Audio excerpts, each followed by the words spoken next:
Okay, so announcements, and that is that we've had a time change request from Bora. And as you know, the majority of the folks that come to this lunch and learn are from Bora. And so starting November 3rd, which is our next lunch and learn, we will be the lunch and learn will not be at 12 Eastern. It will be at 3 p.m. Eastern, which is 12, so that they can come during their lunch hour. So I just wanted to let everyone know this is our last 12 p.m. lunch and learn. Starting next month, we will be Eastern. We will be at 3 p.m. Eastern, which is 12. For those of you who are on the West Coast, I'm sure you're happy about that. Okay, so have videos for you guys today that we're going to watch, and let me just enlarge my screen.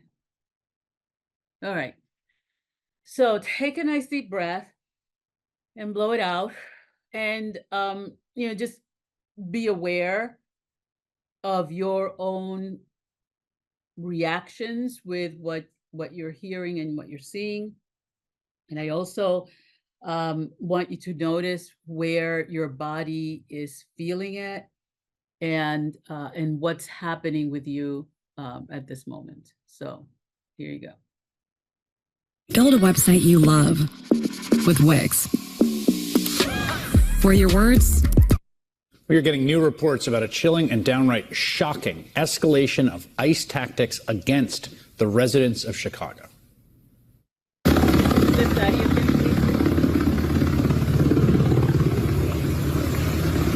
the middle of the night, hundreds of armed federal agents and police. Okay, sorry about that. Backed up by riot trucks, smoke grenades, and helicopters, breached fences and busted doors in an immigration raid on an entire apartment building on the city's south side. They pulled dozens of residents from their homes and zip ties, including children, some of them without any clothes. They then held some outside for hours and dragged the others into rented vans. It was scary because I've never had a gun put in my face. Neighbors like Ebony Watson says they ducked for cover as they heard several flashbangs go off. They was terrified. The kids was crying. People was screaming. They looked very distraught. I was out there crying when I seen the little girl come around the corner. Because they was bringing the kids out too. Had them zip tied to each other. One of them literally laughed. He was standing right here. He said, them kids. They zip tied the kids together. ICE put out a statement saying they were pursuing Trinidad gang members, but U.S. citizens living in the building say they were detained too. The cops told them that if they had any unrelated warrants, they wouldn't be going back home. 37 people were ultimately arrested after agents separated children from their parents on the street. And if you're looking at this and asking yourself, how is this legal? That is the right question to ask. Okay, take a nice deep breath.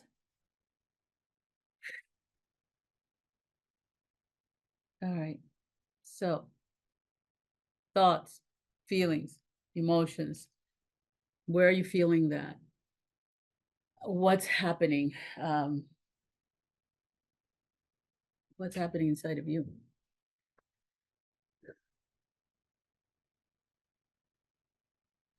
My gut is clenched. My Mhm. jaw is clenched. Uh-huh. Uh-huh. Christiana, you had your... I'm thinking the same thing, and the first time I heard about this, the first thing to hit me was all of the trauma that is being caused in this, and for what purpose? I mean,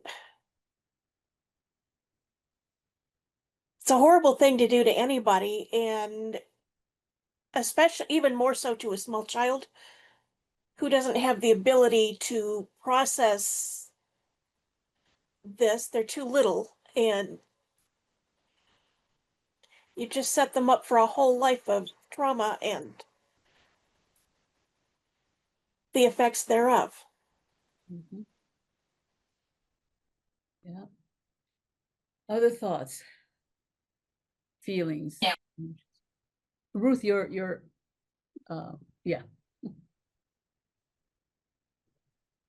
I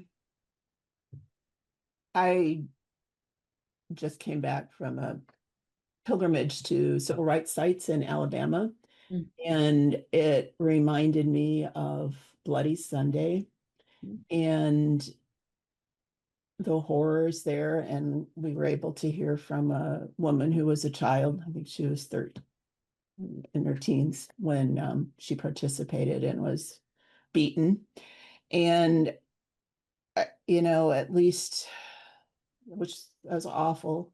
There, finally the federal government came in and protected the protesters, the marchers. I don't know who's going to come in now, and I think, yeah. So just as a little bit of background on that, thank you so much, Ruth. The reason that the government sent folks to protect the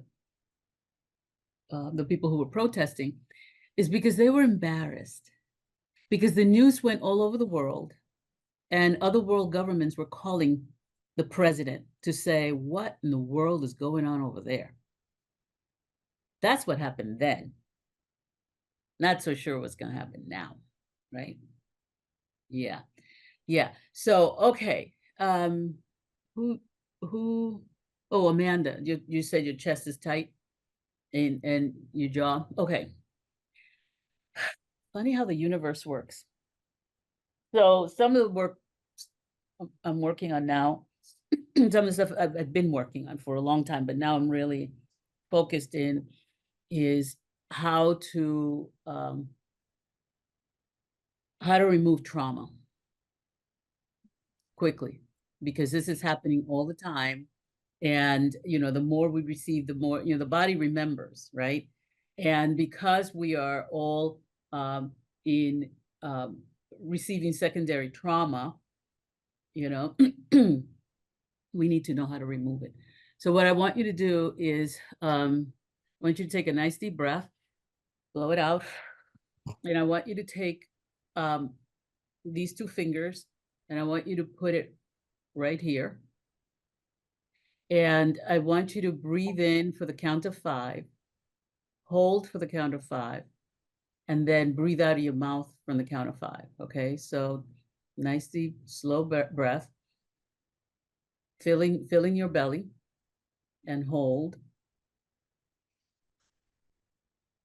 And release through your mouth through the count of 5.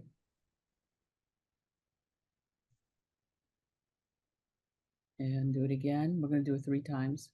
Inhale, 1, 2, 3, 4, 5.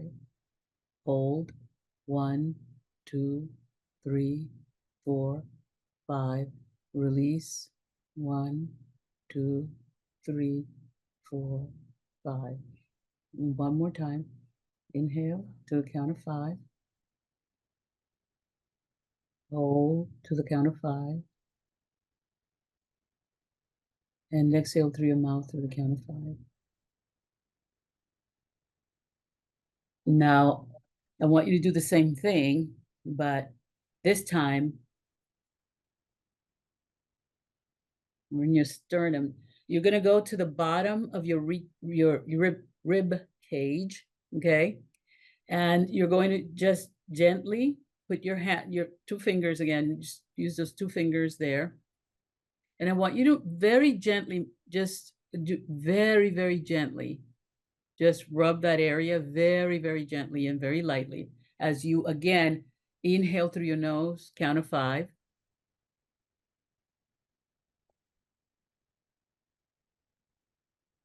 Hold for 5.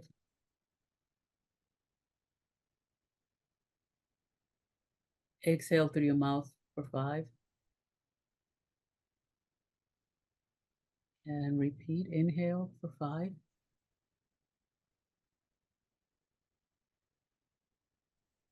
Hold for 5. Exhale for 5. Through your mouth. Again, inhale through your nose for 5.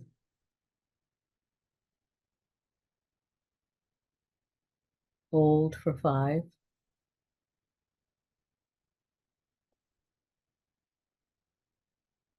Exhale for 5 through your mouth. Okay. Now, I want you to take your hands and put them at the top of your hip, right where the leg meets the hip. And we're going to do that again. And do, again, very gentle rub. Inhale through the nose for 5. Hold for 5.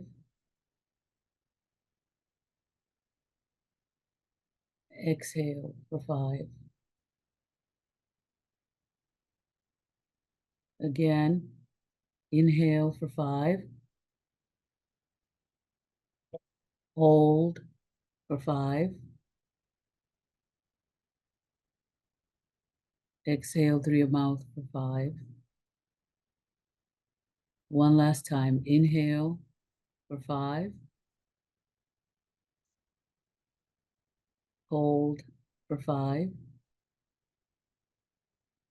Exhale for 5. Okay. And remember peace.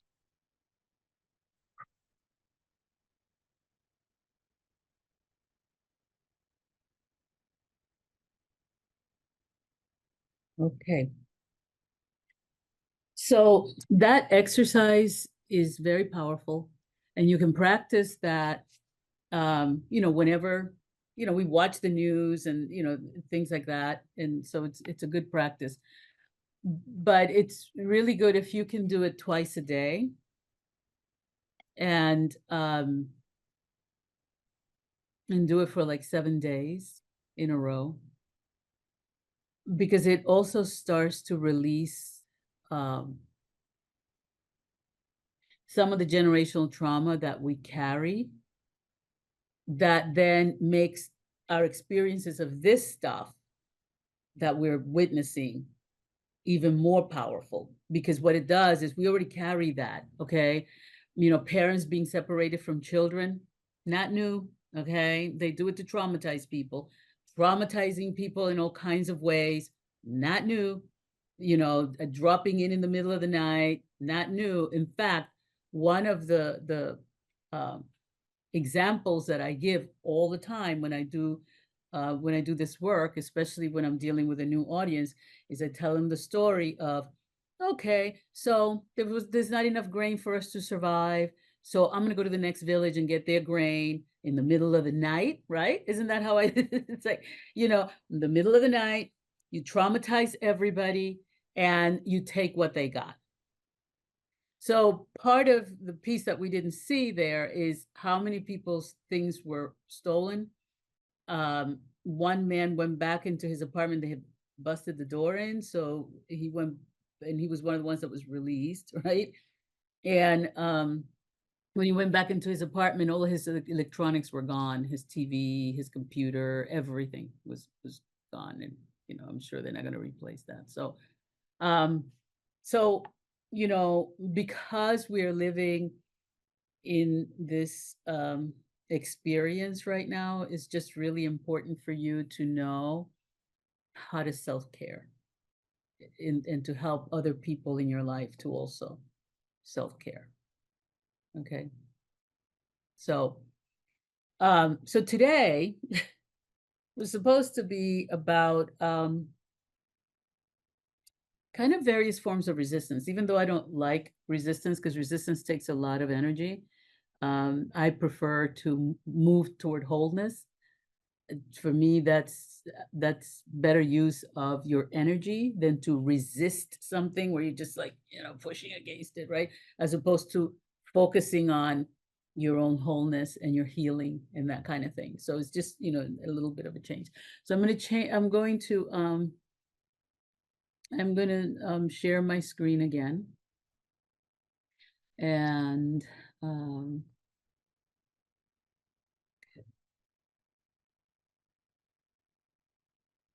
It has kind of an answer. okay, so I'm going to see if this will let me, I don't think it's gonna let me do it, what I want to do. Okay, so, whoops. And it kicked me out. Screen stopped. That's not what I was trying to do. Okay. Share. All right, we're gonna go to the next. Okay. So we're gonna look at various things that people have done in the past, which are forms of resistance. Going to enlarge my screen.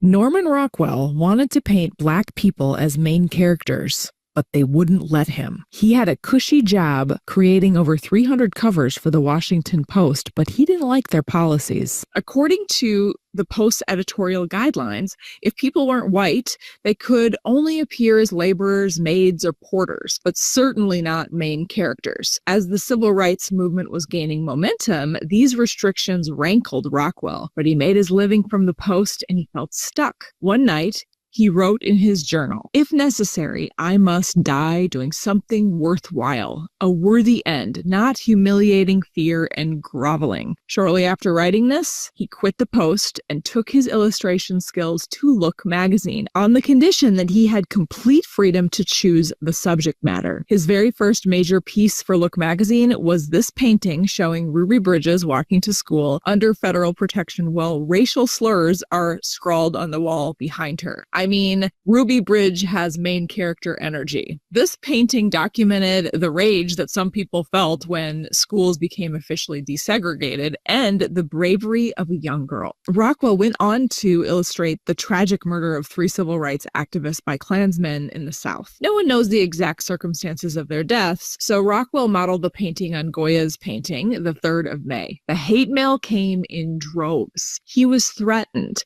He was called a traitor to the white race. He responded by saying, 47 years I portrayed the best of all possible worlds. Grandfathers, puppy dogs, things like that. That kind of stuff is dead now, and I think it's about time. The artist of his time, nevertheless, regarded him as a sentimental illustrator verging on kitsch, but Norman Rockwell became quietly radical at Look magazine and carved a lasting legacy with his work. Hey, I'm Josie Lewis, and I'm an artist who talks about art and art history. If you like this kind of thing, like this post and subscribe and tell me.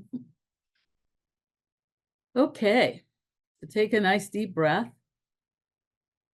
The artists of their time. I will say that I got to spend some time with Ruby Bridges when we were doing congressional conversations on race, because we invited her several times to come and speak. And one of the things that she said was that she didn't know what was happening. You know, her parents were very good at just sort of keeping her as safe as they could, even through that process, which, as you might imagine, you know, she was just a little girl. And she said, but she loved her teacher, and her teacher was really kind and really loving to her. They were still friends. They were still connected when this was in 2012. 2011, 2012. And she talked about how she really had no concept of what was happening, you know, because she was going to school to be with her teacher whom she loved. She just didn't understand why there weren't any other children in the class. She was the only one. So, you know, yeah, I mean, look, you guys, we're talking serious disease here, handed down from generation to generation, and people feeling like they have to maintain that dysfunction because they've normalized it to the point that it only makes sense to maintain what has been. But life itself is trying to change, and people are just trying to hang on to the past because they're terrified that somebody's going to do to them what they have done to other people. That's really what it is, ultimately. They may not be conscious of it, but that's what it is. So, you know, we're dealing with people who are not well, who don't recognize that they're not well. That's really, that's tough. And I can tell you that because that's been what my work, this is what my work is. Telling people, hey, you're sick. You don't know that you're sick, but you're sick, okay? And it's never gonna get any better if you don't do something about it, but you can't do something about it if you don't know that you're sick, People, look at it this way.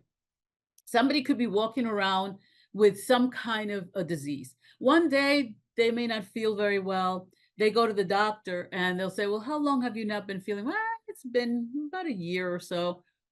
It turns out that they actually have a terrible disease, but they didn't know that. They're walking around with it and they're not aware of it. So they can't do anything about it. So now they finally find out what it is. Now they can do something about it. Do you know what I mean? Like, this is not rocket science, okay? But the people who are carrying the brunt of the disease are the hardest to heal. Because not only do they not know, but they don't want to know. They're the ones that don't go to the doctor because they know they're sick, but they don't want to hear what the doctor's got to say. You know what I'm saying? Like, it's just, So, all right, I'm going to share my screen again. I'm going to watch one more.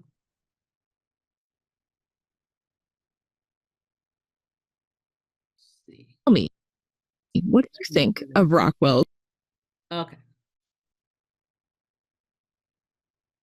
Build a website you love with Wix. For your words, this book sold suits, books, and even entire houses. It was the Sears and Roebuck catalog, and when it landed on Black families' porches, it turned something that used to be a ritual of humiliation into something closer to dignity. So join us today for the untold story of how a simple catalog accidentally fought Jim Crow. I'm your host, Country Boy, and this is One Mic Black History. And if you like stories like this, you can find more stories like this at onemichistory.com. But without further ado, let's get started. Before we dive into the Sears catalog, it's important to understand what Jim Crow looked like at the store counter. Before the Pleasant versus Ferguson stamped separate but equal into law in 1896, segregation was enforced not just by statutes, but by custom. In rural towns, the country store was the gatekeeper of life. Most Black families were tenant farmers or sharecroppers, and credit ran through white merchants to set the prices, kept the books, and controlled interest in the crop lien system, which was a line of credit that allowed sharecroppers to obtain supplies and loans that kept our people in debt. At the store counter, humiliation was policy. You could be made to wait while every white customer was helped first. You could be denied formal titles like Mr. and Miss, barred from trying on clothes, steered towards inferior goods, or told that an item was good enough for a nigga. Even the shelves joined in with caricatures on packages and ads that turned racism into branding.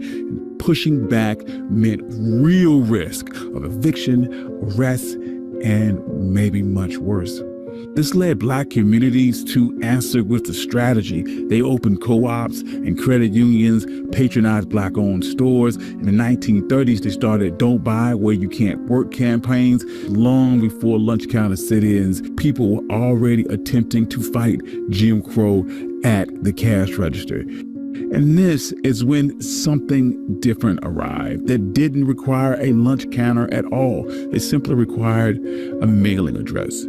The mail order catalog began with Montgomery Ward in 1872, but the Sears and Roebuck Company turbocharged it in the 1890s. Richard Sears started with watches, and he teamed up with Alvin Roebuck. And by 1894, Sears' Book of Bargains became a thick, illustrated general catalog. Harbor Freight tools keep getting better with time. Better performance, better durability, better. Under Julius Renraw's leadership in the 1900s, Sears scaled into a national powerhouse, mailing out millions of catalogs a year and standardizing the satisfaction guaranteed pricing. Everything from farm tools to clothing to stoves and even housing kits. The catalog wasn't just a book, it was a national store delivered to your kitchen table. So, for Black customers living under Jim Crow, this was huge. The Sears catalog turned everyday shopping, which could be a site of humiliation and exclusion, into a private transaction. And this change was offset by two things. First, anonymity and dignity. You browsed at home, mailed an order, paid a national price. There was no clerk sizing you up, no side doors, no special totals at the register. In towns where Black customers couldn't even try on clothing or were forced to wait for white patrons, that broke daily rituals of disrespect. Secondly, national standardized pricing was a new way to pay. Catalogs were national and printed in ink and not negotiated at a hostile store counter. Sears accepted postal money orders and later offered installment plans on big purchases.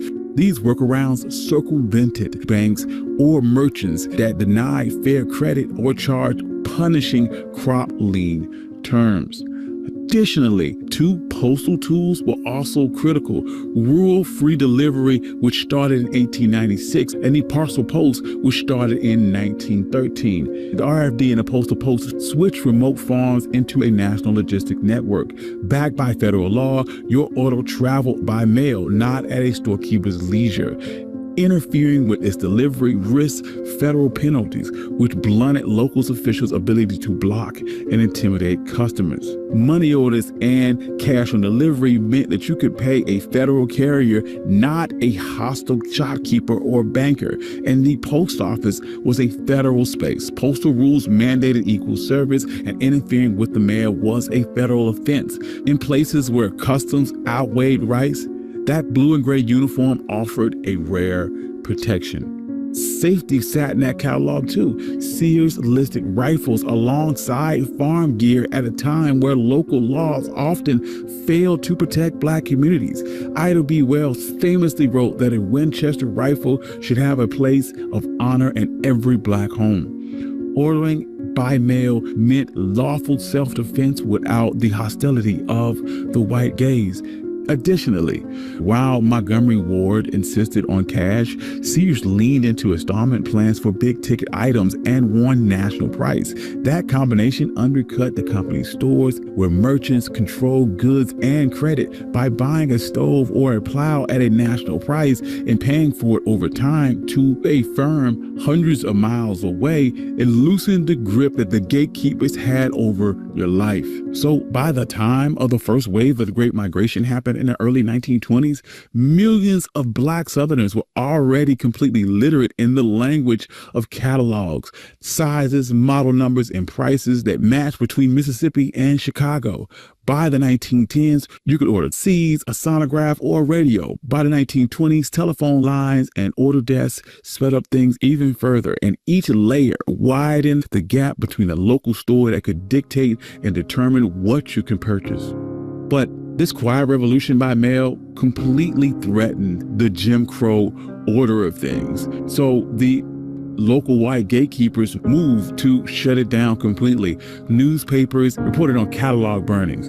In some towns, the store owner was the postmaster. If you were Black, that meant refusals to sell money orders or even stamps. Sears would study the choke points and they would attempt to work around them. Fine print in the catalog told customers how they could hand orders directly to the rural postal carrier, bypassing unhelpful postmasters. Copywriters promised to fulfill orders even if the handwriting was shaky or a note wasn't on the official form.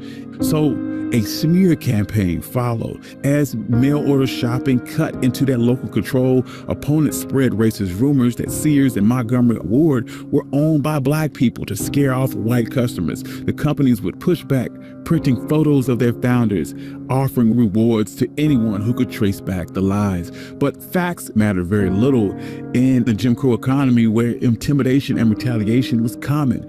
After the Parcel Post made shipping cheaper and more reliable, this combination of national pricing, federal delivery, and written guarantees further narrowed the room for petty local monopolies.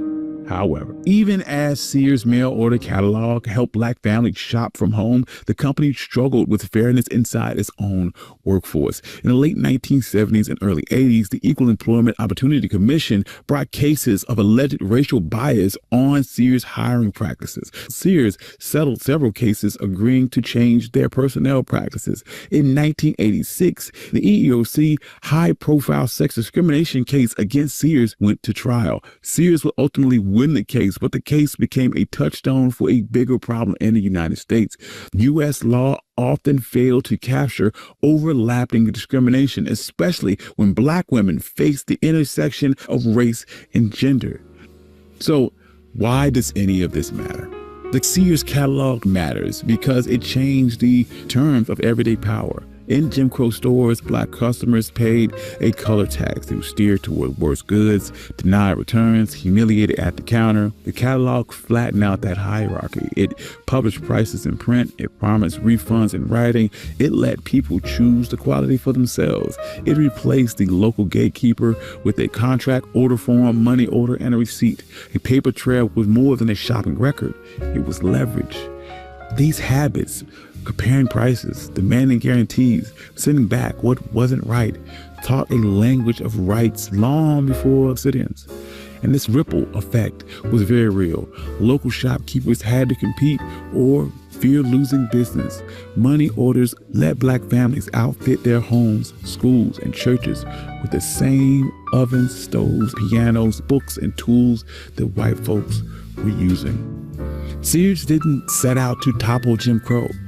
It followed the money in a way that weakened the local system of control. It showed how Black people could use standardized systems to punctuate local customs.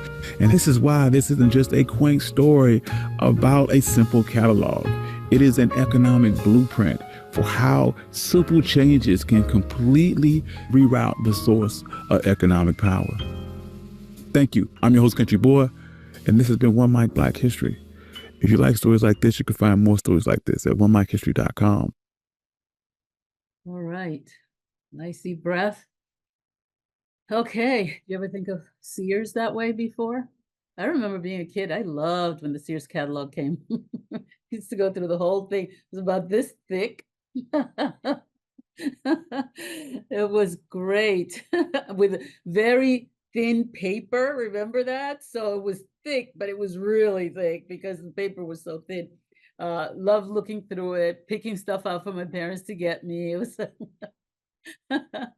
and Sears catalog went all over the world because I remember it when I was in the Dominican Republic.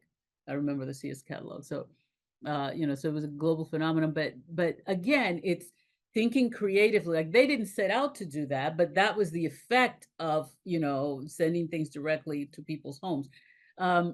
Just thinking creatively about, okay, this is where we are. What can I do? Right? Like there are things that we hadn't even thought about. It's sort of like, yeah. So when we start to think creatively, we come up with new things. And so it really helps. Thanks for the heart shell. Love that. Okay. One more video. And this is the one that I said you might want to take notes on. Okay. So let's share again. And let's see if I can get this thing to... Oh, there it is. Okay. What do you think is the biggest threat to the Trump regime right now? Is it indictments? Nope. Is it big rallies that then seem to go nowhere? Not really. What about losing an election? Well, he's already figured out how to spin that one, right? So what is it? It's not what you think. It's not flashy, and it's not in Washington, D.C. In fact, you already have it. And if you learn to use it, you'll realize that you're holding the single most powerful weapon against authoritarianism that exists. Today, I'm going to show you what it is, why the regime fears it, and exactly how you can use it to fight back right where you are. My name is Elizabeth Croneiss McLaughlin. I'm a lifelong activist, former Wall Street and human rights lawyer, and for the last 15 years, I've worked with progressive activists and leaders who are trying to make change in these very difficult times. In this video, I'm going to share with you exactly how you are the solution to what's happening at the top of our government right now. But before I do that, I need you to do two quick things. First, hit subscribe, because if you're watching this, you already know you're here to make a difference, and this channel is about turning that knowing into action. Second, if what I'm about to share resonates, I want you to book a free strategy call with me and my team at the Ripple Effect Institute. We'll show you how to take what you already have and build it into lasting power where you live. Because there's work that only you can do. Okay, so what is the biggest threat to this regime? It's not the courts, and it's not Congress, and it's not cable news. It's, wait for it, community organizing.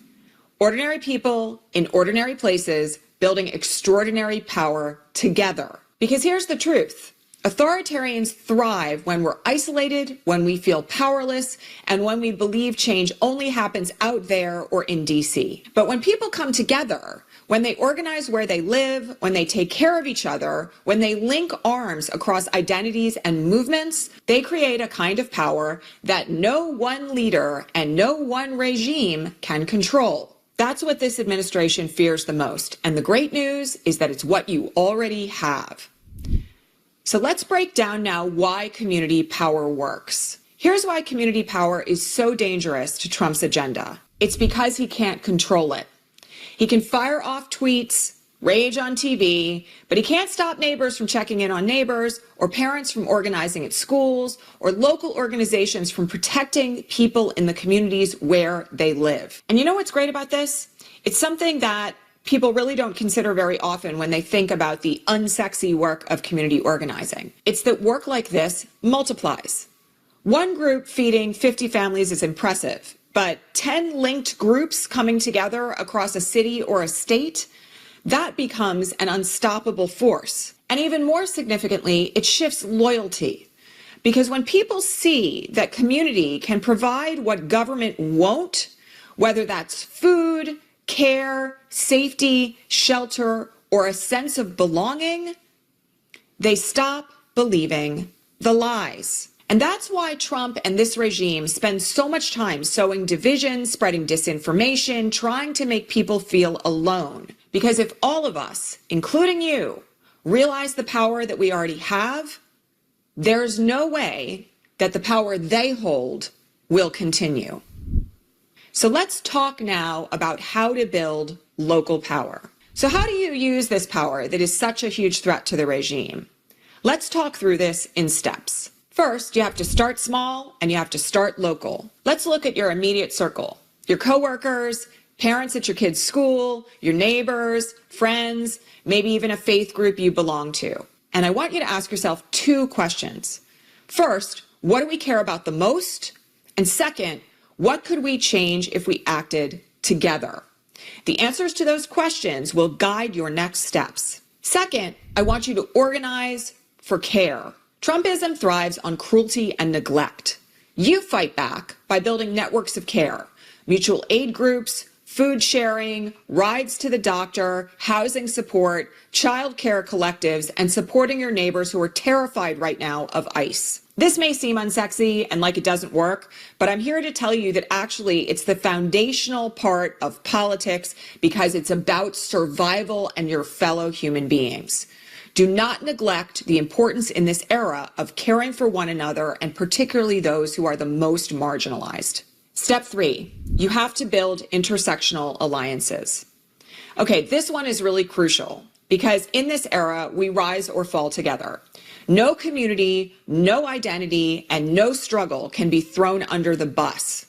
Because when authoritarianism comes for one group, whether that's immigrants, trans folks, women, black voters, it's a test balloon for coming after everyone. And that's the reason why the strongest movements are intersectional ones. Intersectional organizing means showing up for each other across lines of race, gender, sexual orientation, religion, geography, and ability status. It means understanding that your liberation is tied to mine and our collective liberation is tied to every other person. Think of it this way. A community garden can't just feed one identity group. It has to feed everyone who's food insecure in your community. A housing fight can't just be for some families. It has to be for everyone, regardless of identity. When we link arms across our differences, authoritarian power crumbles because it relies on isolation and control to maintain power. When we come together, we become an unstoppable force. Step 4, grow strategically. And this is really important because even if we're successful at building a small community group, doing that in isolation limits the effect that we can have. So don't stop at your one group. Connect with others, share resources, and remember that movements that topple authoritarian regimes don't start with millions. They start with a few dozen people linking arms and growing from there. Okay, now let me share some real-world stories for you from our clients here at the Ripple Effect Institute. Here's one example. In one city, a few people started a community garden. It now feeds hundreds, employs neighbors, and offers on-the-job training. In another example, someone who was very concerned about the unhoused in her community started a Friday mutual aid group that now, 3 years later, feeds hundreds of people every day downtown in her major U.S. city. And we've got countless examples of artists, therapists, teachers, people involved in climate work who thought they maybe had not really very much political power. And they've gone on to create networks that now protect trans kids, resist ICE raids, and keep their neighbors safe. These people aren't senators or congresspeople. They aren't celebrities. They're people just like you. And that's exactly why this regime fears community organizing so much and is working so hard to suppress us and isolate us from one another. Because if all of us organized our own communities and then organized those communities into nationwide networks, the impact of what this regime is trying to do would grind to an immediate halt. Okay, now I want to talk about one of the biggest barriers to actually doing this work of community organizing that I'm talking about. And it's about feeling frozen or like you don't know what to do next. Now I know what happens here. Maybe you're thinking, I don't know enough, I don't have enough time, I don't know where to start, or the things that I've done in the past don't seem to be working now. That's freeze mode. And I have to tell you that this is what keeps people stuck. It's exactly what Trump and his people want. But the key thing about community organizing is that you don't have to do it all. You don't have to know everything. You just need to take the next step. Join a local organizational meeting. Start a text chain of people who are interested in making a difference. Knock on your neighbor's door and invite them over for dinner and talk about what you want to do in your community to make it better. Every small act of organizing chips away at authoritarian power because the more that we are in community with one another and working to make a difference, the less of a dangerous impact this administration can have. Okay, so let's bring this home. The one thing this regime fears the most isn't out of our reach. It's not locked in the halls of power. It's not sitting on Capitol Hill. It's right here in our own hands in the communities where we live. The moment that we all realize that, the moment where we each take the next step to build power where we live and do it intersectionally and across communities and around the nation, that's the moment where this regime loses all of its power. And if you're ready to learn how to do this, with precise strategy, with incredible support, and in a community of progressive leaders who won't give up no matter what, book your free strategy call with us at the Ripple Effect Institute to find out if we're your next best step. Because the truth of the matter is this, none of us has to fight this alone. And together, we are more powerful than any authoritarian regime can handle. So let's start. Okay, nice deep breath. Thoughts, feelings, emotions. What came up for you today?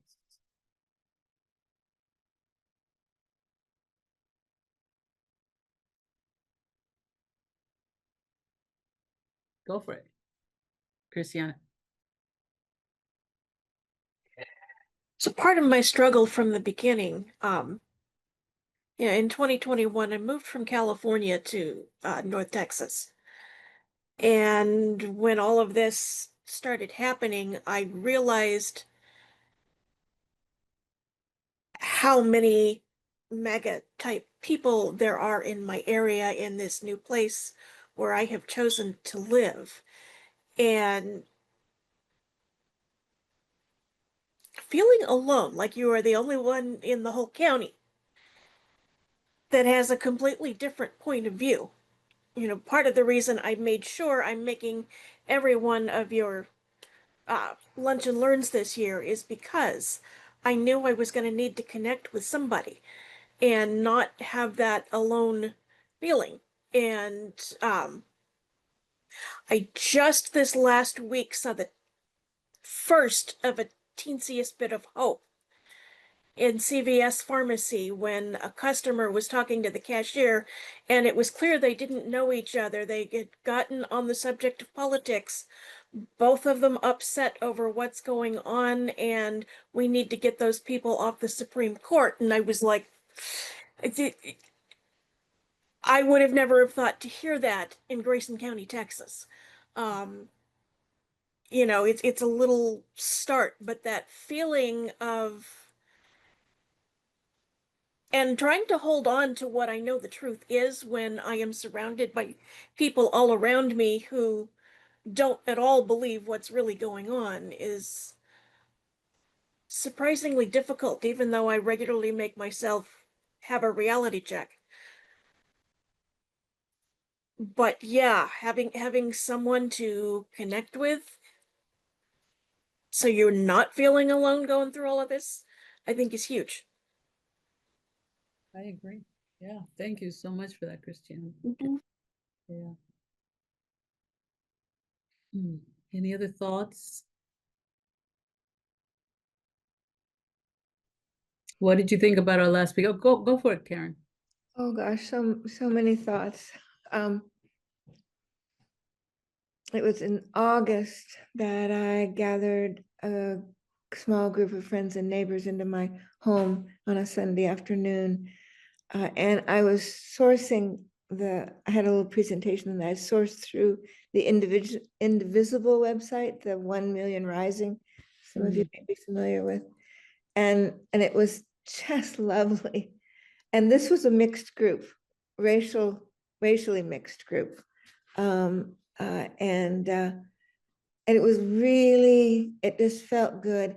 It just felt really good. And so we're still communicating, kind of gearing up, figuring out how we're going to participate on October 18th.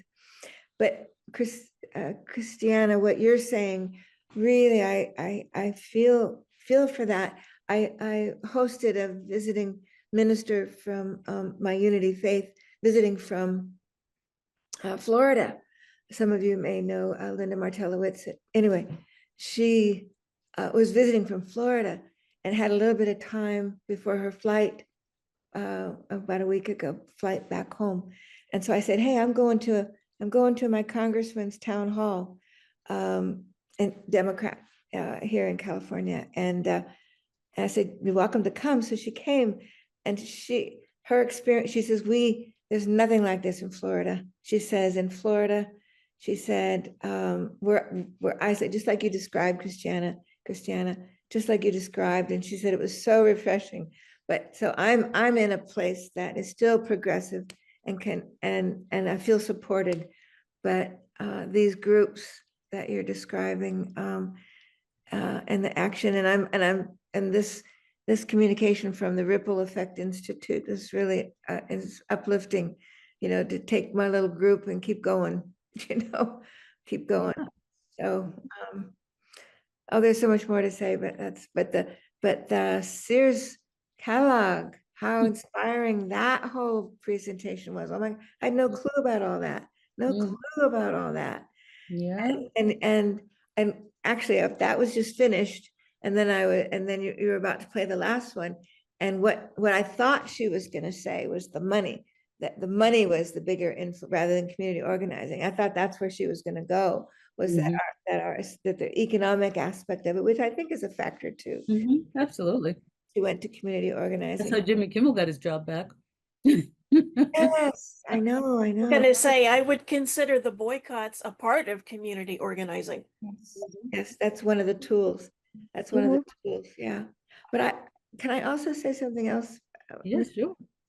I was reading Heather Cox Richardson, and she posted something, and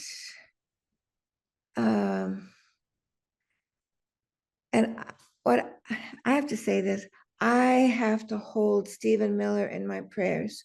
I have to hold his, talk about misguided and sick, you know, and he wrote, wait.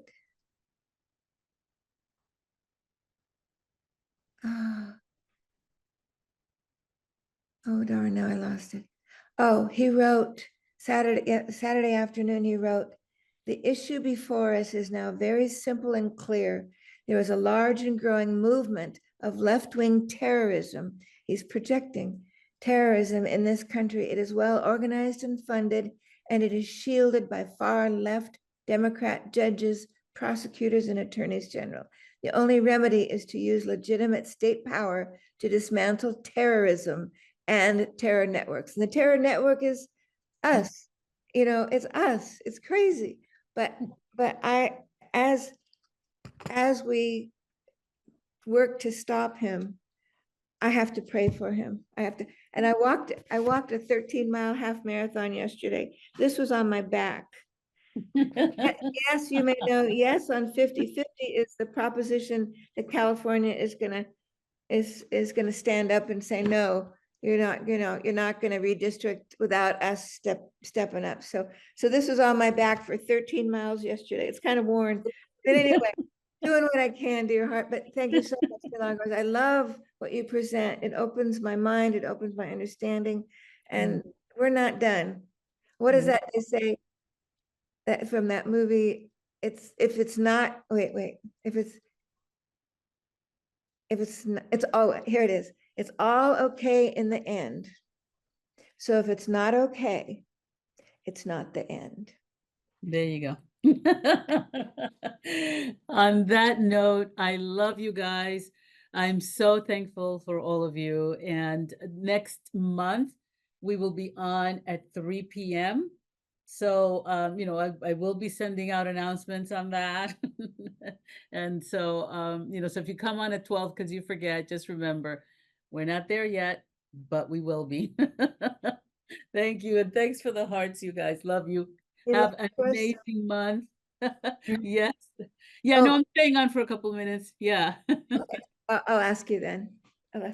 Yeah, okay. Hey, Thaddeus, how you doing? I am, ooh, wait, there's an echo in here. I'm actually at the gym. This is my radical self-care. I decided I've been missing the gym because I just didn't feel like it. I was like, oh, I don't want to go. And I'm a gym guy. I'm an athlete guy. So for me not to go, that's a sign I'm not taking care. So I had to go find some place to be privacy. There's an echo in this room that I'm in. But I wanted to say that this session and the how organizing is the anecdote, and I'm part of like organizing that's grassroots in a global way through the mindfulness and recovery communities. It's just happening. Spaces are being created. And even in some of the larger recovery spaces, they had to subdivide into BIPOC spaces because the racism was becoming overt and in meetings and being denied. And I'll just give you one example. Prior to Dharma recovery, there were no BIPOC spaces. Dharma recovery is based on Buddhist principles, healing from whatever you're suffering from, whatever, you know, not just substances, but dysfunctional family settings, you know, other things, anything. And when the BIPOC groups formed, there was an attack on BIPOC folks about forming BIPOC spaces. And the same thing happened in Al-Anon. It was an attack. Wow. How dare you? But if there wasn't a need for BIPOC spaces, they would not have been formed. But their need is there. So that's a form of organizing activism that just went grassroots. And because of COVID, it went on Zoom. And because of Zoom, it went global. Global. In a way it was local, it was regional, at least within country borders, but now it's global.